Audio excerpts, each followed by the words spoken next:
What's up, everybody? Metal Dave here, along with my co-host Jason McMaster, bringing you another episode of the Talk Louder podcast. Today, we are joined by Krusher Joule, and you may not know his name, but you certainly know his work. Krusher had a hand in designing album covers. Let's just name a few. Diary of a Madman, Speak of the Devil, Iron Maiden's Live After Death, Black Sabbath's Born Again. So amazing stories, amazing history, and what a legacy. We all own those albums. And it was really cool to hear the stories behind those albums. I have to give a shout to our friend Stephen Blackmore over in England, or Stevie UK, as I like to call him here in Texas. Steve suggested that we get Krusher on the show, and so I did a little research and went to Krusher's social media post. And I highly encourage you to do the same, because what you hear today on the Talk Louder podcast is also, he tells these stories in his social media, and the stories are just incredible. So that was the impetus for us asking him to be on the show today, and he was very great. Thank you, Mr. Blackmore, for bringing this name up that, you know, not just immediate memory of the name Krusher Joule, a.k.a. Steve Joule, for creating basically the graphic layout for half of your fucking album collection. I'm just going to say. All the good ones. Seems to be a theme proudly on the Talk Louder podcast, that we have guests that inadvertently that didn't set out to become iconic by way of creating, trailblazing a path on just how shit is done, whether it be the media and the pulp that you see at the merch stand, down to that are related to the fucking song and the lyrics and the stage show, influential circle of creators that are rock and roll and related somehow, and it just makes me proud to have a podcast to bring this incredible, some might go useless information. You know what I mean? Which is just, you have to be into it. It's passion, and it's if you love rock and roll, and fuck it, if you like Sabbath and Iron Maiden, you're kind of screwed from the get-go that this is part of the reason you are who you are. And Krusher Joule has got you. He's got you, and you don't. One of the know best stories was the inner sleeve of the Diary of a Madman album. I think we all remember this from our youth. The lyric sheets, and then all of this interesting scribbles / hieroglyphics, whatever you want to call it, beneath. Pull out your Diary of a Madman vinyl and take a look at that, and we get the story behind that, and it's an incredible accident. Yeah. But wow, it turned into something really iconic, and of course, Krusher had a hand in the album cover itself. So yeah, the stories, the Born Again album, the Black Sabbath Born Again album, you either love it or you hate that album cover. I personally love it, and it's become iconic, and the story behind that is a doozy. And of course, the Iron Maiden Live After Death, you open the gatefold. Obviously, Derek Riggs did the cover, but the gatefold with all the photos, and then the inner sleeves with all the photos. Krusher selected all those photos and designed the layout. Just incredible. And we only scratched the surface with him today. But we focused on those three iconic albums. He did some work with Motorhead. So some great stories there. And just the work and the adventure that goes into creating these things that we all know and love was priceless. It was pure gold. So well, the people that he's worked with, these are historical figures that he's worked with. Like he's rubbing elbows with, Rod Smallwood, Iron Maiden's longtime, decades now manager, and he mentions. I don't want to say name drops, because these were people he was working for and in the inner circle. And you just have to watch the episode. You just really just have to take it all in. And a lot of interesting headbutting behind the scenes with the Ozzy Osbourne camp. I mean, he had a run there, Diary of a Madman, Speak of the Devil, and Bark at the Moon. And there was some time in history when Black Sabbath and Ozzy Osbourne were kind of going back and forth, and Krusher was kind of caught in the middle working on albums for both camps. And so a lot of behind the scenes politics, I guess, if you will, that we learned about today to sort of feed the story behind what you're already familiar with, which is the visual presentation. So, yes. Yeah, amazing guest. So happy to have him today, Krusher Joule on the Talk Louder podcast.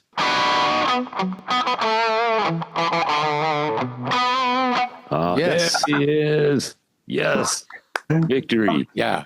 This Welcome isn't to. going out live, is it?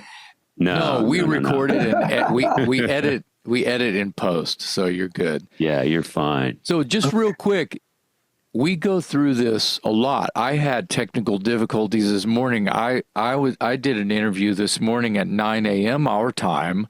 And so I mean, that was 2 hours ago, and I just logged on with Dave. I've been sitting in this chair. I think it feels like my arse is on fire. So, and my mixer didn't work this morning. So it happens every day. We are not tech savvy.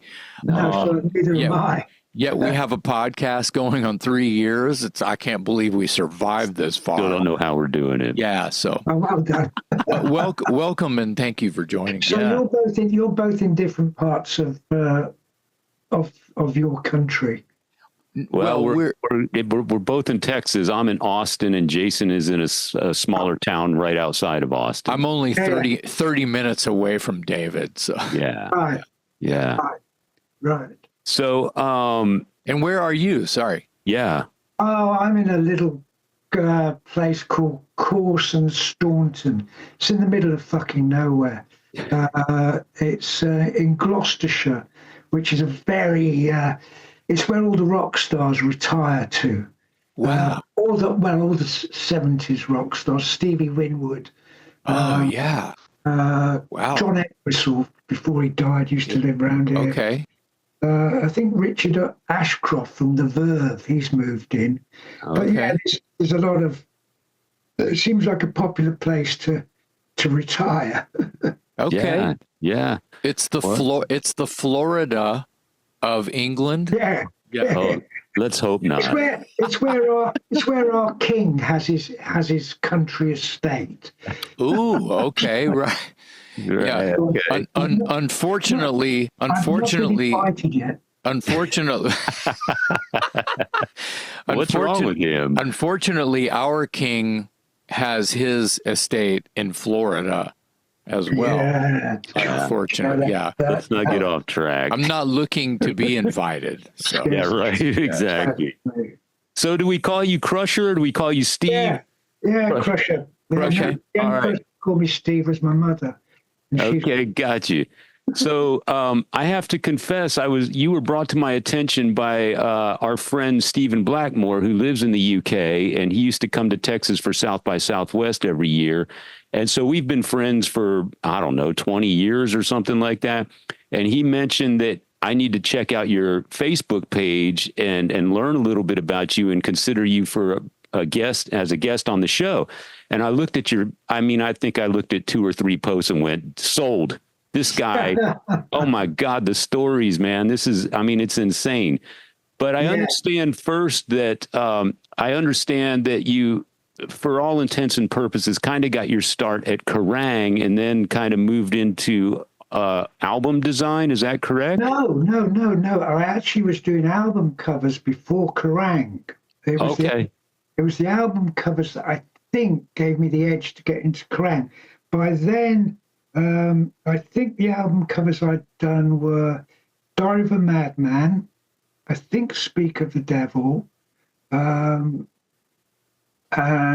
yeah, I think that was it. But when I was that first year at Kerrang, I did Born Again, and I think I did Bark at the Moon. Okay. Yeah. But no, I was a freelance designer from 76, 77. It's just as the whole punk era was happening over here. And I mean, you know, back then there's no computers or anything. Now it's all done by hand and what we call cow gum, which was like the way you slick things down. And it was just very old fashioned. And yeah, basically I just, I got a few bits and pieces done and literally went round all the major record companies asking if they had any work, and was declined by all of them. And then I went to start, because as I say, it's the punk thing was happening, and there were quite a few little independent labels. And I actually went to a label called The Label, and they were the first people that actually gave me a record cover to do, which was it was a single for a guy called Dave Goodman, who was actually the first guy to produce the Sex Pistols. He was a very important part of the original Sex Pistols. I think he actually taught Sid how to play bass. Yeah. And from that, because I then got I should have said the tour programs as well. The tour programs was what led to the album covers. But because I then had a few record covers under my sleeve, I went to see a guy called, you'll have never heard of this guy, it's a guy called Barney Bubbles. And he was a designer in the 70s, early 80s. And he did stuff like the original Hawkwind covers. Oh, wow. And he was, he's a genius. And I don't know if you've ever heard of a label called Stiff Records. Yeah. He's the guy that came up with the, if it ain't stiff, it ain't worth a fuck. Right? That was Barney. Yeah. And Barney was one of these creative people who just was flowing with ideas. And I loved his work. And I looked him up in a telephone directory. He was actually in a telephone directory. And I called him and said, would you be interested in looking at my portfolio? And he said, come on over. He's a lovely guy. He looked like a pixie, actually. He's like one of these fucking very magic characters. And he had this amazing studio in Covent Garden. And he loved my stuff. And what he did, he got about 5 of us who were like just rookies, you know, just starting out. And I think we would have a meeting. I think it was about at least once a month. Wow. We'd all go down to his studio, get very stoned, very drunk, and he'd show us work that he was working on, and then steal any ideas that we came up with. You know, that's a good. But Barney was he was the guy who gave me my first big break, and I was in my flat. My phone rang, and it's like, "Hi, it's Barney. Do you remember?" "Oh yeah. I've got a tour program. I know I've seen you. You've done holiday brochures and, you know, stuff like that. Do you think you could handle a tour program?" I said, yeah, piece of piss. Of course I can do it. I said, who's it for? He goes, oh, it's Blondie. And it was Blondie's Parallel Lines tour, which is the one that broke them. That was the tour that everything just went mega. Yeah.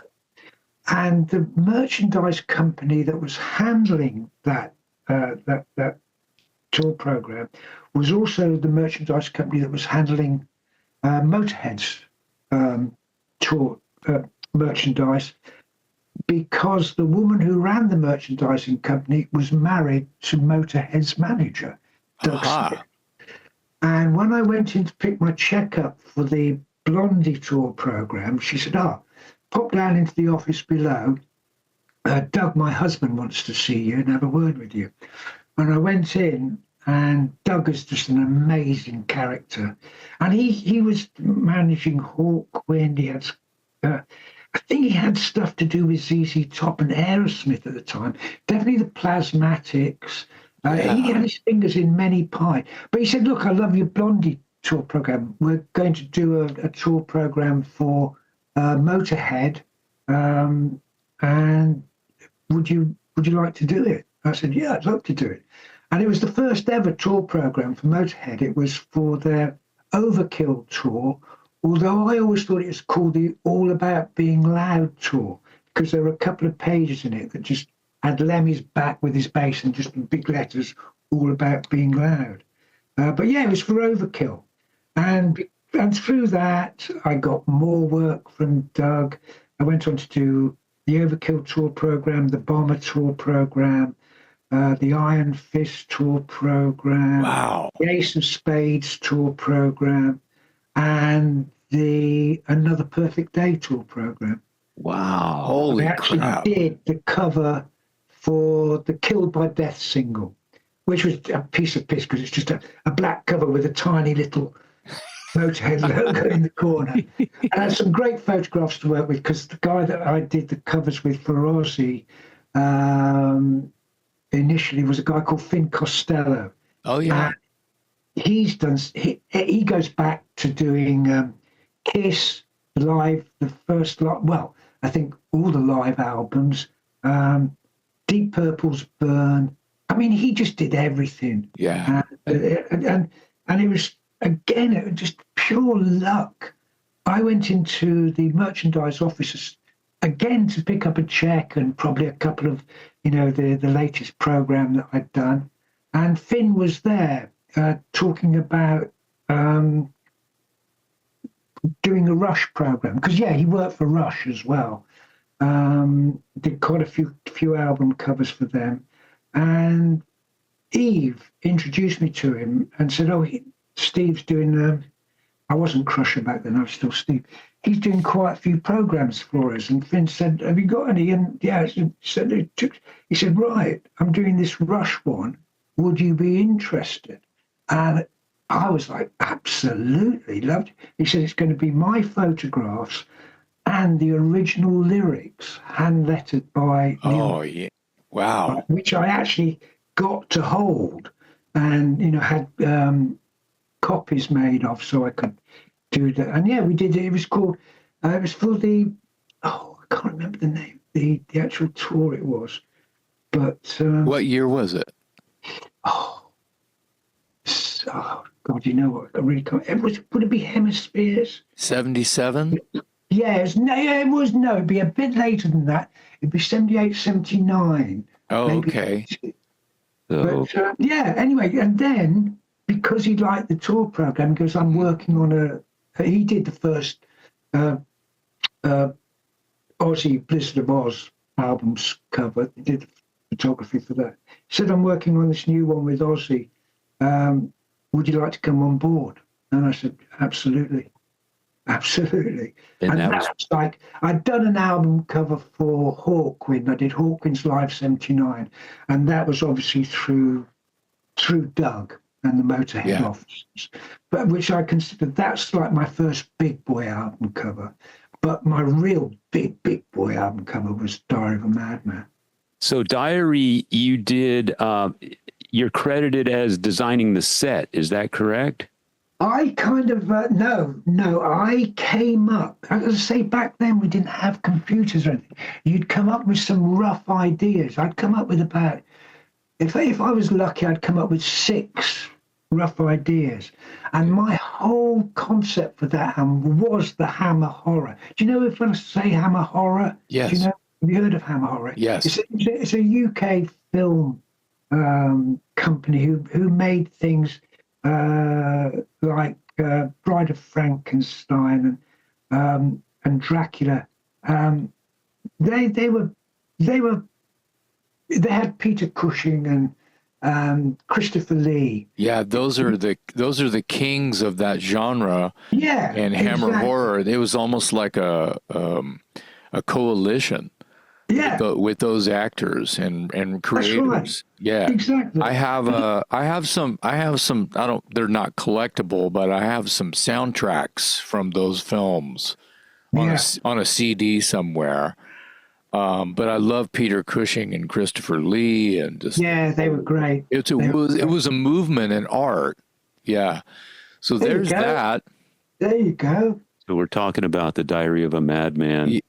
Yeah. Well, now that And you on mention, the back of that, you'll see, I think I call myself Steve Skull. I used to give myself a different nickname. Yeah, exactly. And I that's think funny. our credits, me and Finn's credits, are actually bigger than Max Norman, the producers, Wow. which he wasn't very happy about.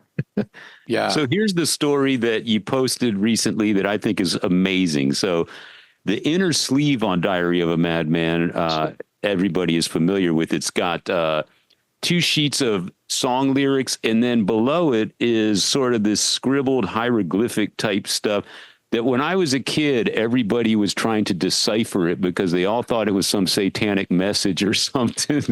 So tell us about that. That was, well, you see the lyrics, I hand lettered the lyrics, right? But you couldn't do it that small. So I've done them about twice, maybe twice, 2.5 times bigger than that. But instead of doing it on one piece of board, which would have been the actual sensible idea, I only had one big piece and one little piece. And I sort of did my calculations, and it was like, yeah, if I have that reduced, that's going to fit that area.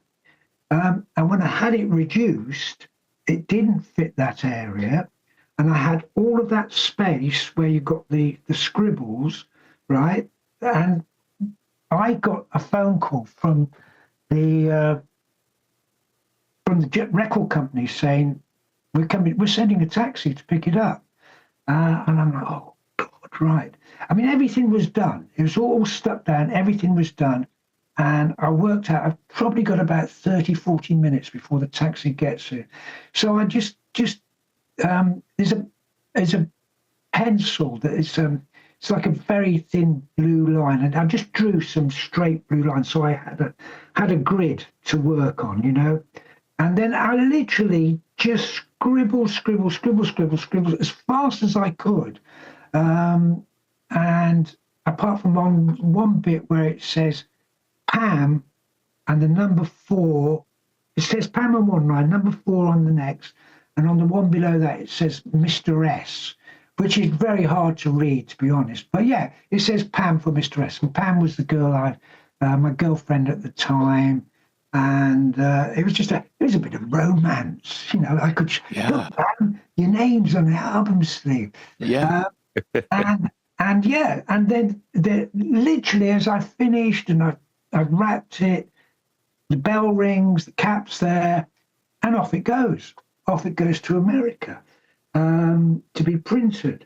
And the next album cover that I got into to do was obviously Speak of the Devil, which I think is called Speak of the Devil in America and Talk of the Devil over here. Oh, right. Okay. In the UK, we say Talk of the Devil, and Americans say Speak of the Devil because they don't speak the King's English. Right.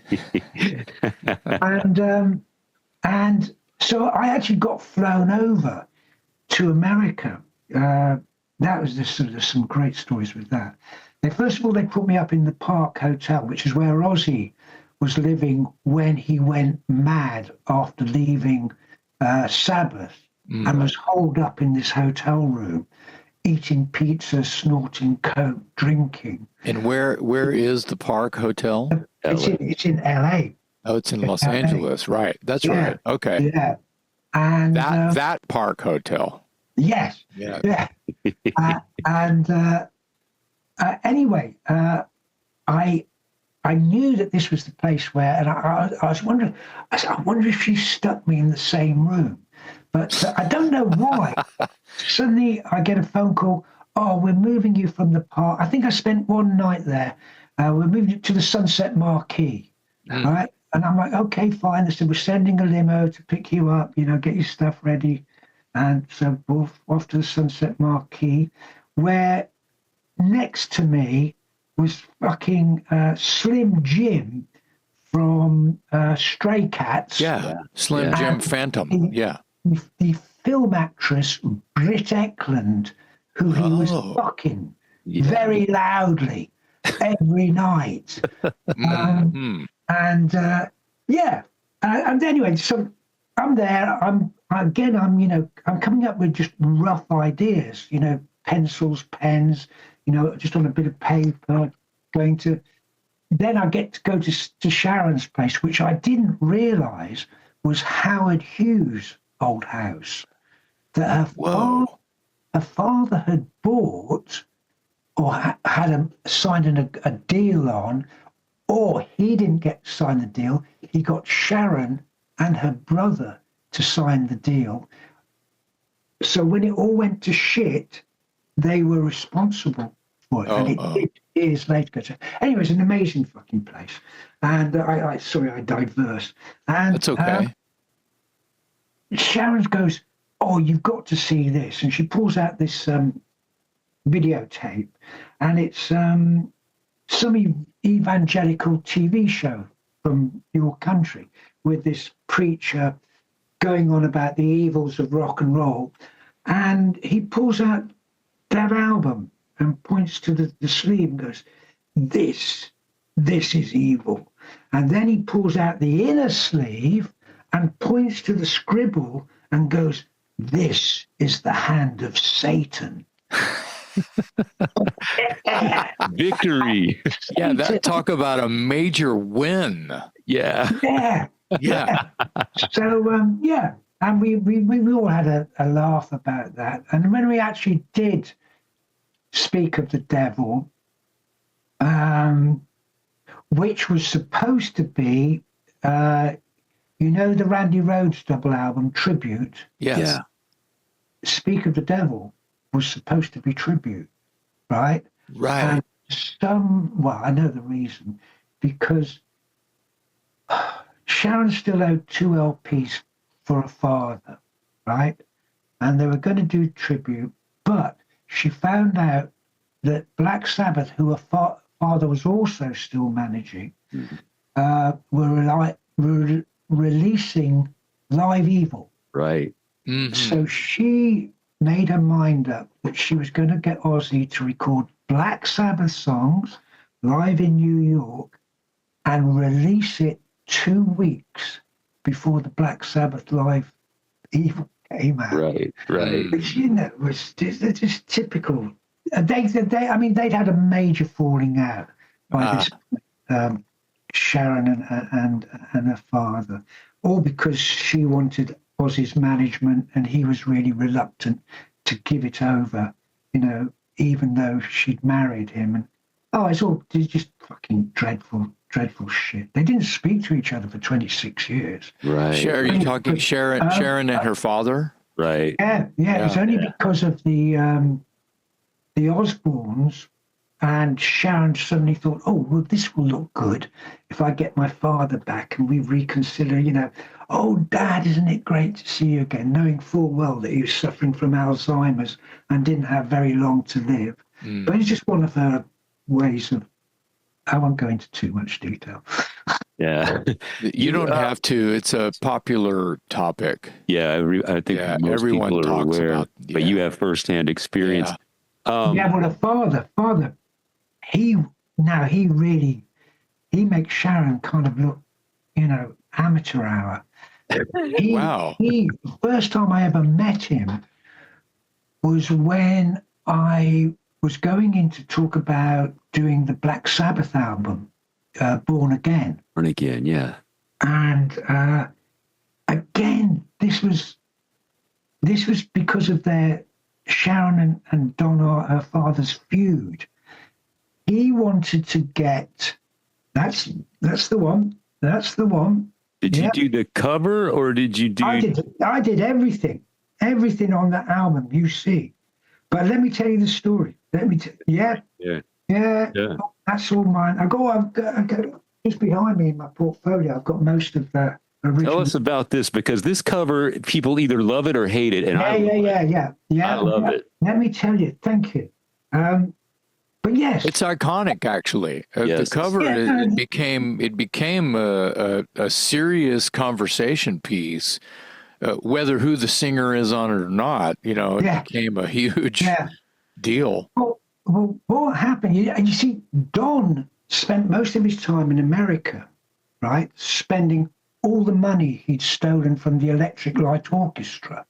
Wow. And he hardly ever spent any time in the UK. But he was specifically coming back for this album cover because, as I say, the feud between him and Sharon was intense. And his idea, Bark at the Moon, was, you know, in the process of, that was what Ozzy was going to do next.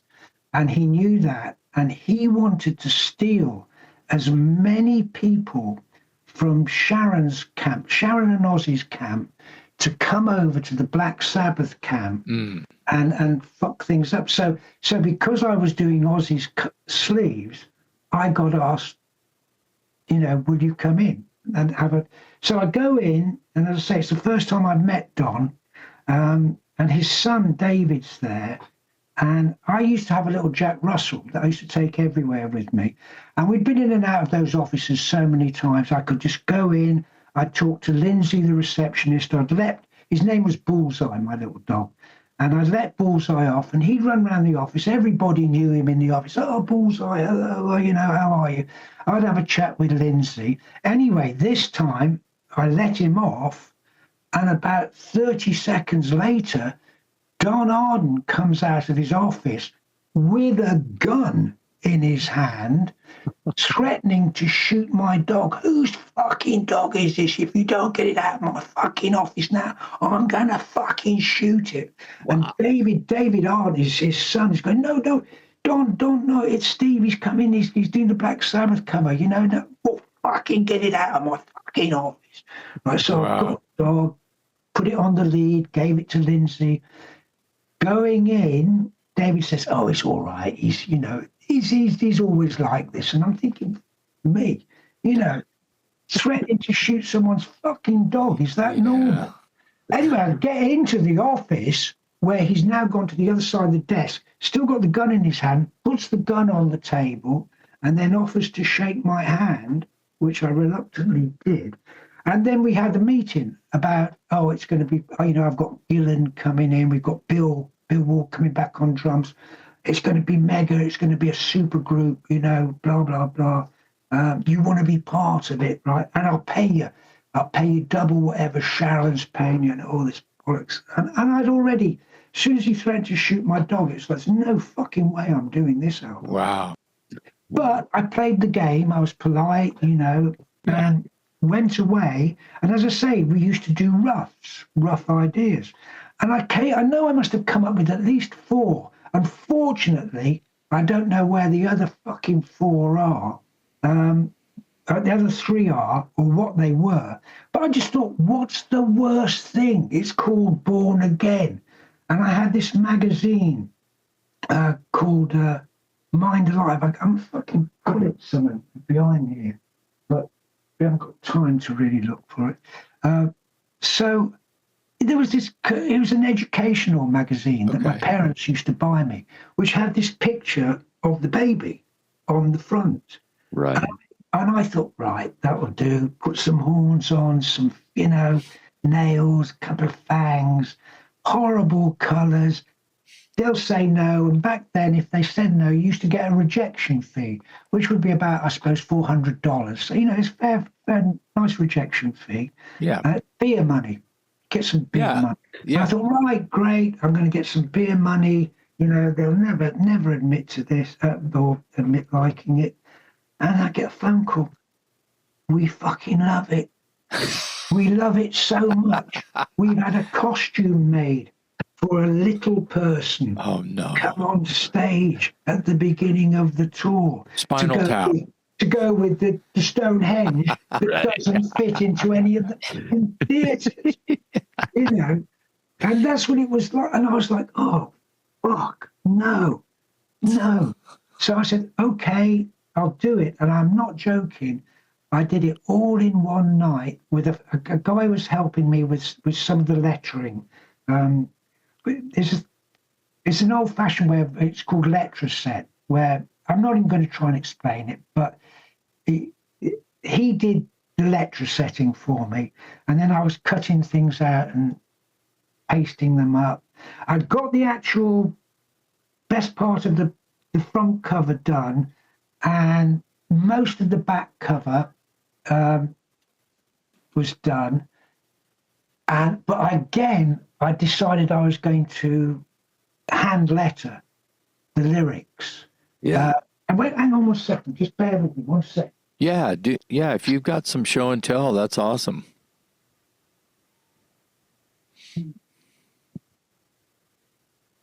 Yeah, he's credited right there. His name is Oh, yeah. Joule. No, I can't find them. Sorry. I thought they were in my portfolio behind me there. That's all right. He's holding up the sleeve there.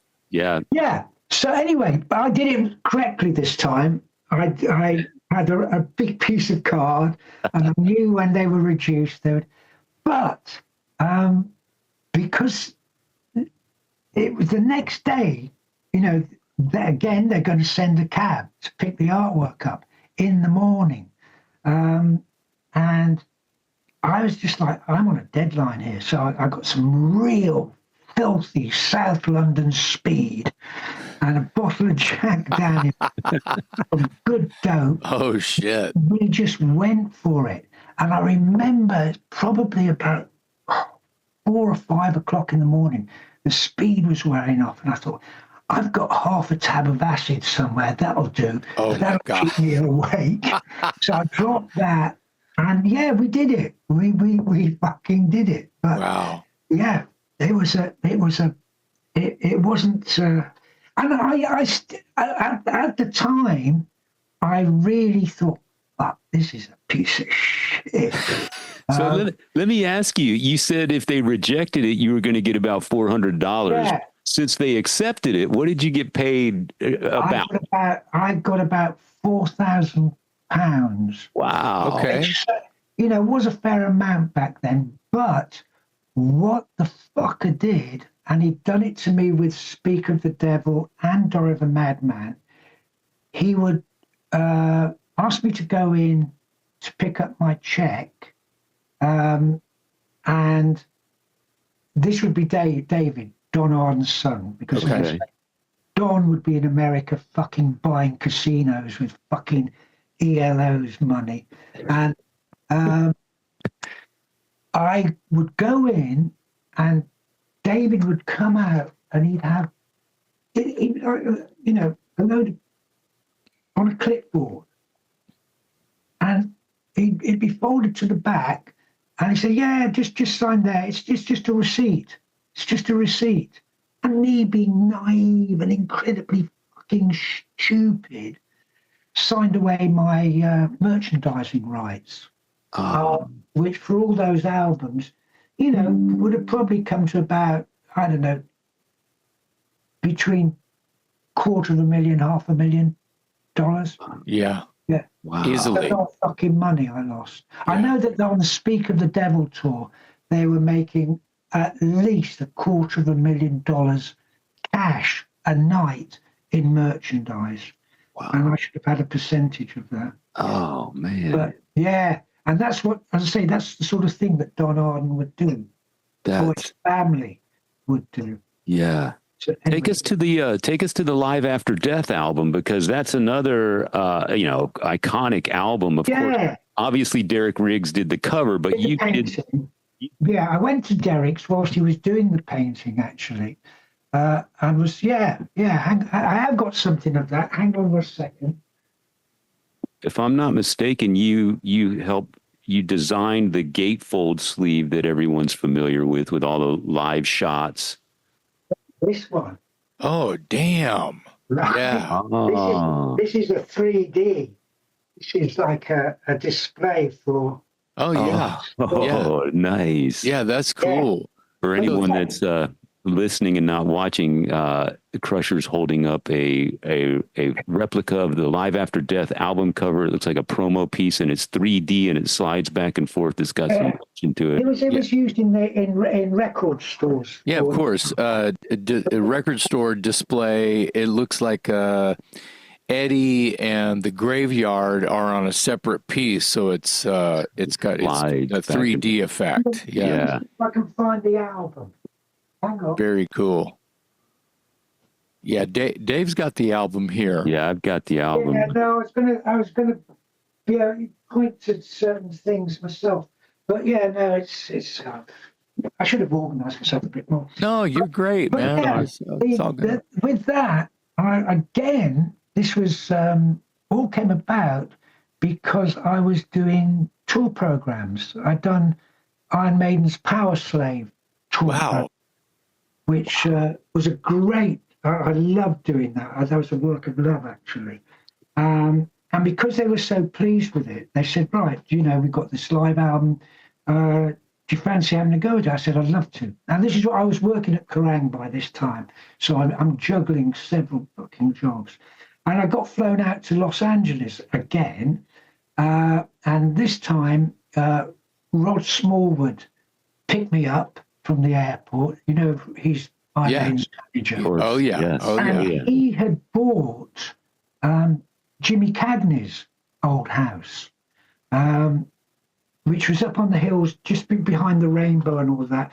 But what had happened was, the English film star Peter Sellers? Yeah. Sellers. Yeah. Well, what had happened, Peter Sellers had actually bought the house off Cagney's family, but then he died before they'd moved in. And his wife wanted to sell it fast, and Rod got it at a fucking knockdown price. It was an amazing house. Wow. Next door to, is it Alan Niven? Is it Alan Niven, the film star? Yeah. His mum lived next door. It was an amazing. Wow. Anyway, so I get there, and Rod is a very northern Yorkshire man. Talks that bloody great, Krusher, bloody great. Come and look at my fucking larder. Do you know what a larder is? Where all your food is in the kitchen. Okay. And his larder is as big as this fucking room, right? And he opens it up, and all there is Fray Bentos steak and kidney pies. You probably have no idea what that is, but it's very British. It's a pie that comes in a fucking tin, right? And it's hideous. And Yorkshire tea and baked beans, Heinz baked beans. So are you saying that he had that stuff imported? Yeah. Okay. Yeah, All right. And it was full. Yeah, you can't get that in Los Angeles, I guess. Well, you probably can now. But Yeah. Back then, no. Anyway, so he says, right, what we're going to do, we're going to set you up in one of the bedrooms. It was actually Jimmy Cagney's daughter's bedroom, which still had the amazing original furniture. It was a 4-poster bed. Legendary. I lay on this 4-poster bed, and I had about 3,000 transparencies. Little transparencies. Yeah. Films. Yeah. But I don't know if I've got one here. No. But I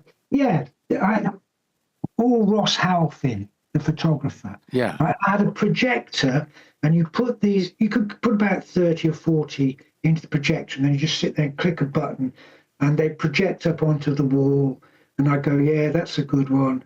No, that's a shit one. 3,000 of the fuckers. So I was there a lot of work. Several days, yeah. And Rod used to come in because it was his office as well as his home, and he'd come in the evening, or come and get me at the base. He said, right, bloody over, good down bloody rainbow, gonna bloody out, So we go down the rainbow, get fucking pissed. Then he'd drive back, which was fucking terrifying. And then, of course, we took copious amounts of cocaine, which you would do in those days. Wow, amazing. So I literally went through those. I chose every picture on that is used on that album sleeve. Wow. And I then did the layouts, that picture of the Eddie, the mummy Eddie. Right. That's the big one in the gatefold. We're going to have Steve here, blah, blah. I just had it all in my head, and I just went away. And I think we used, on each inner sleeve, I don't know if they are on the copy you've got, but on the inner sleeves is all the photographs, the pictures, and I think there's 50.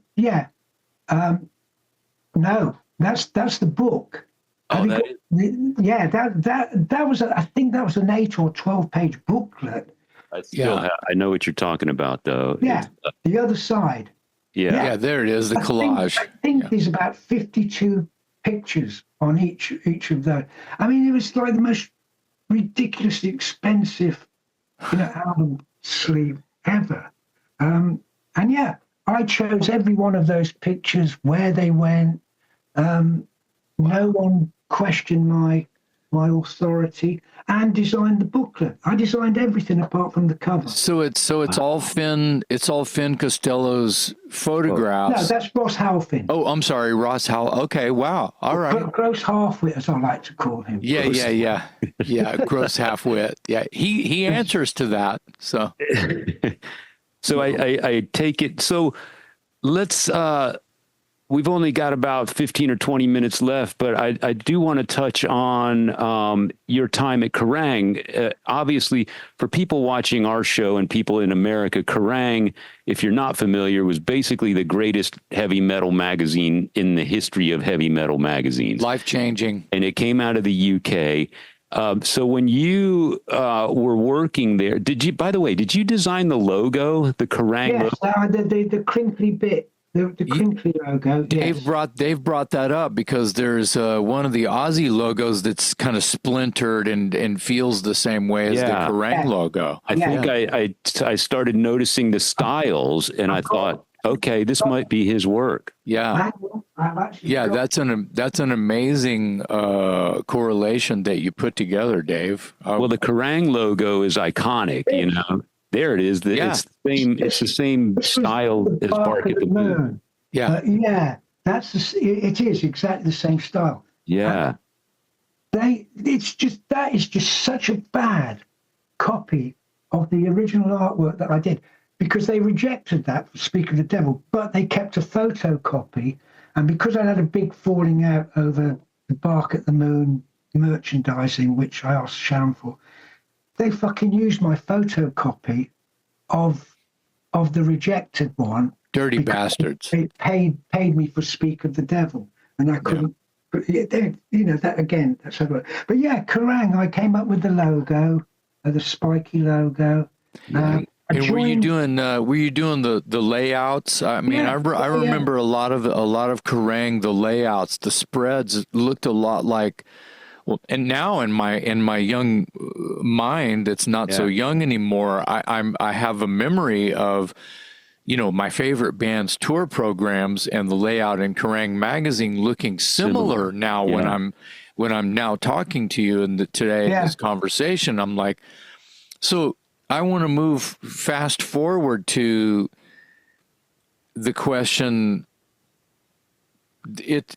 I feel like you came up with a way, or we're lucky to just be right place, right time, not at whatever cost, because it sounds like a tough business anyway, and it's all seat of your pants and guessing and anyway, so it sounds to me things got better and worse and better and worse as you went along as an artist and a graphics guy.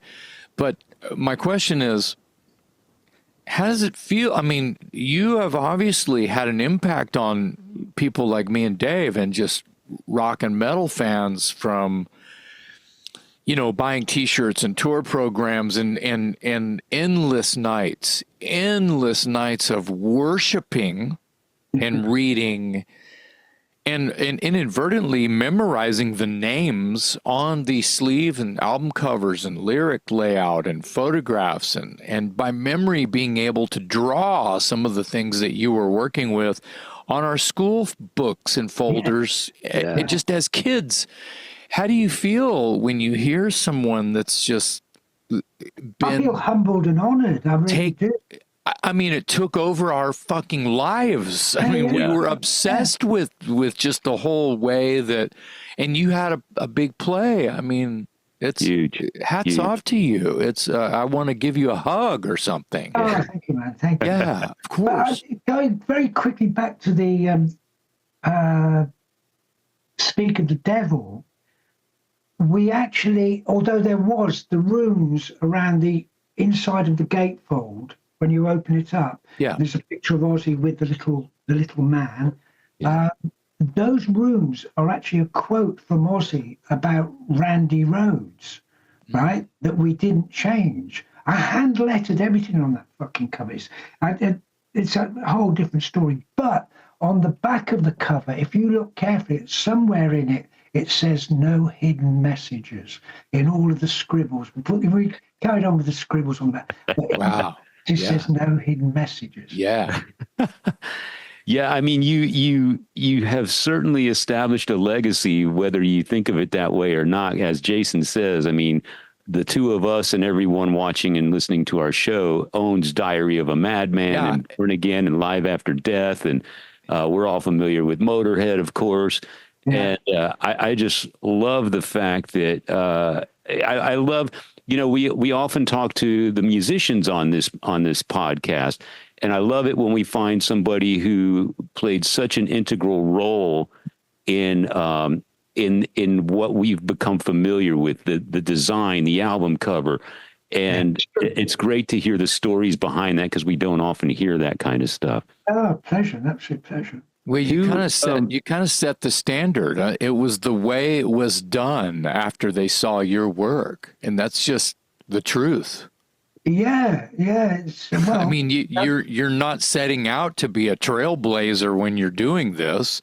You're getting he's up all night on speed, trying to meet a deadline. Speed and acid and Jack Daniels. Yeah, well, those are things that people do when they're at a party, and you're at work and you're doing this. Just you know what? That's those years from I started working for Kerrang in 1983, and from 1983 to 1993, that was just a 10-year party. It didn't stop.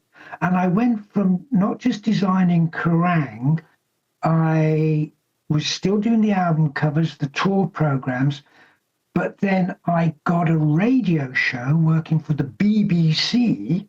It's called Greater London Radio, and it was just went out to London, just the London area. Mm-hmm. But I did a rock show on their Krusher's Sunday Metal Mayhem. Love it. And then from that, I got TV work, and I had a show called Power Hour. Then it became Raw Power, and then it became Noisy Mothers, and that was going out on one of the major terrestrial TV channels.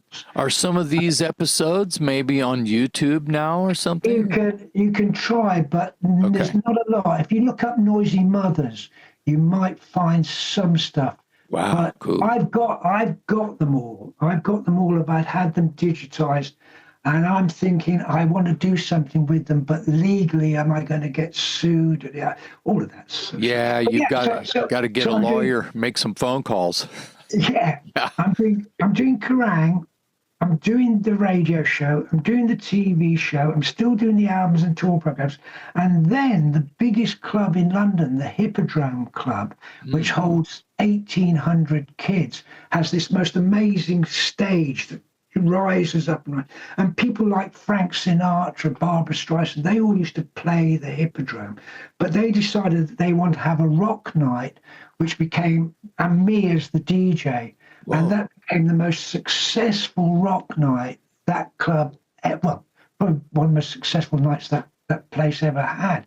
We used to have people like Bon Jovi, Skid Row, Metallica, Lemmy lived there, and I remember one night I can't remember the name of the band. It was a great little band. We used to have, not big bands, but anyway, they're all in the house. Skid Row, Bon Jovi, Motorhead, and Lemmy comes over to me and says, "Can you ask the band to leave their equipment up afterwards? We're thinking of having a jam." So we had Lemmy on bass, Richie Sambora on guitar. Snake on guitar from Skid Row. I think guy was can't remember his name. Rob, who's drummer from Skid Row. Yeah. Robert Fuso. Yeah, that's him. John Bon Jovi on vocals, joined by Sebastian, who did like a 25-minute set where everybody just stood there going, Yeah.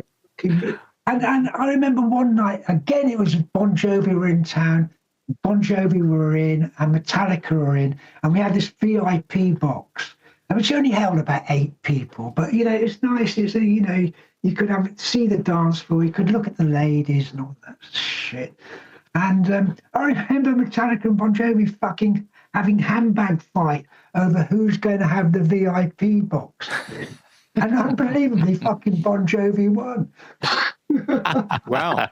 But yeah, I was doing all of that. And like, as I say, from 83 to 93, and in all honesty, from about 85 to 91, I remember very, very little. It was just constant. You know, I'd finish at the Hippodrome at 4 o'clock in the morning, spend most of my wages on cocaine so I could get to Kerrang the next day, fucking do the work there.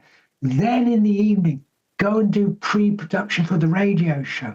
The next day, do the TV. It was fucking crazy, and I loved it.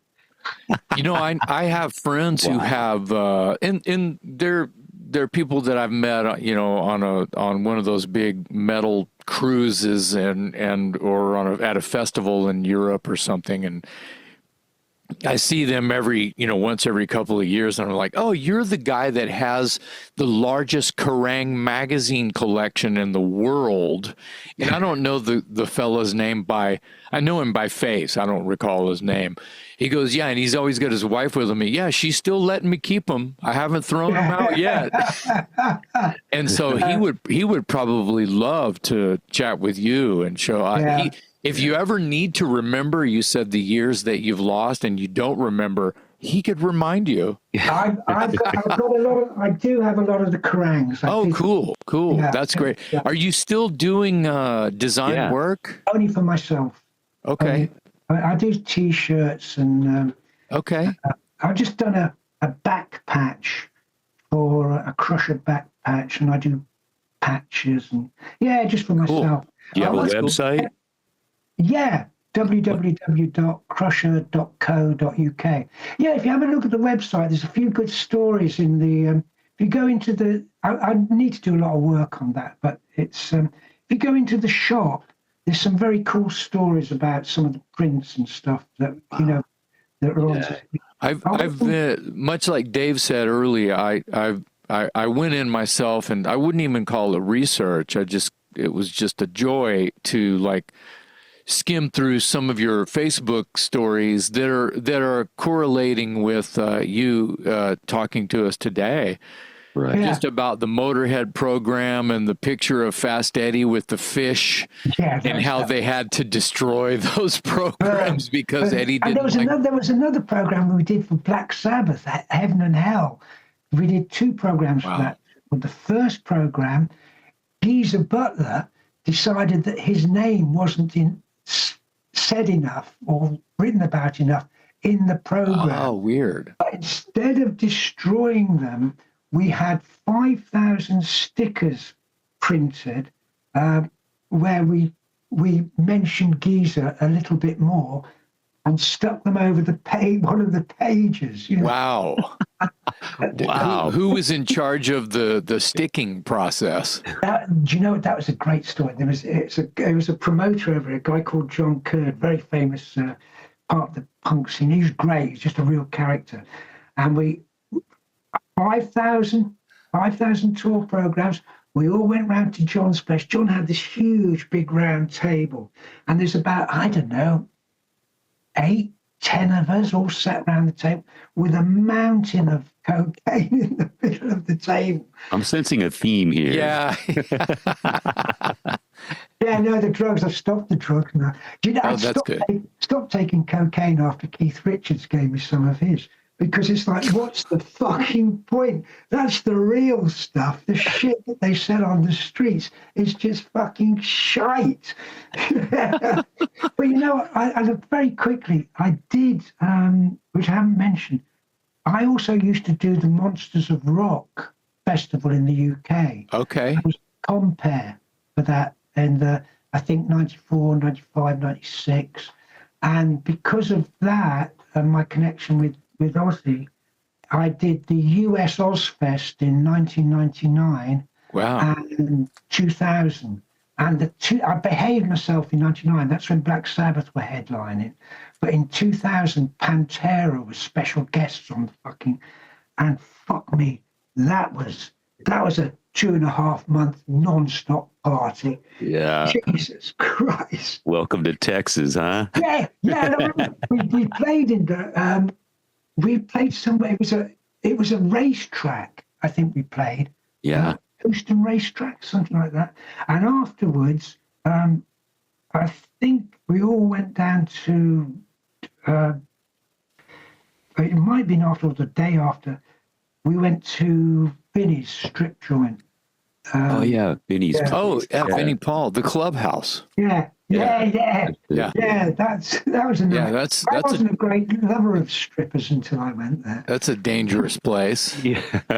But you know, there was no alcohol. You had to. They had a bar. Yeah. With Right. dancing on. So but bring they your couldn't own. say- Couldn't say you brought. Yeah, you brought your Yeah. own. Yeah.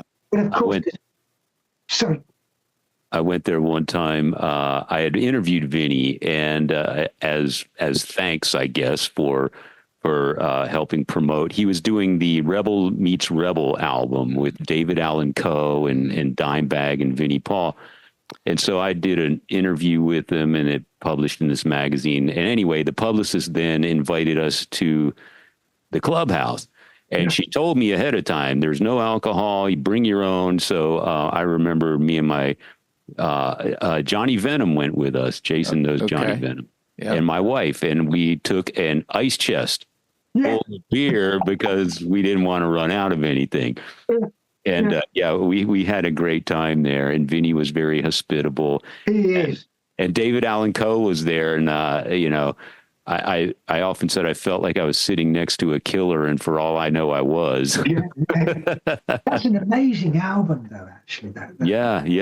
Well, it was a good foray of just complete crossover, and the ideas involved kind of. I mean, I have to say, maybe my political views are not the same as David Allan Coe's, but he knows how to give you a story and take your mind into, it's a good story is a good story, is a good song, is a good album, is a good album. I know what you mean. Yeah, man.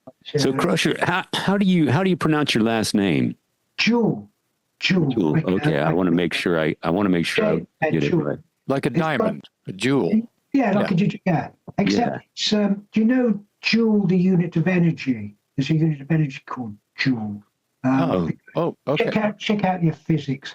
I don't know if even in America, but over here on any food you will have, it'll say ingredients and stuff. It'll say 300, and it's got KJ, and it's like a kilojoule. Okay. Right? Well, It's a all right. unit of energy.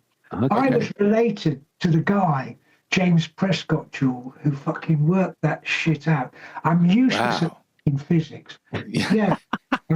Wow. Welcome to the club. Yeah, exactly. Exactly. And my physics teacher hated me for it. When I first went to school, and he's calling out the register, says Joule.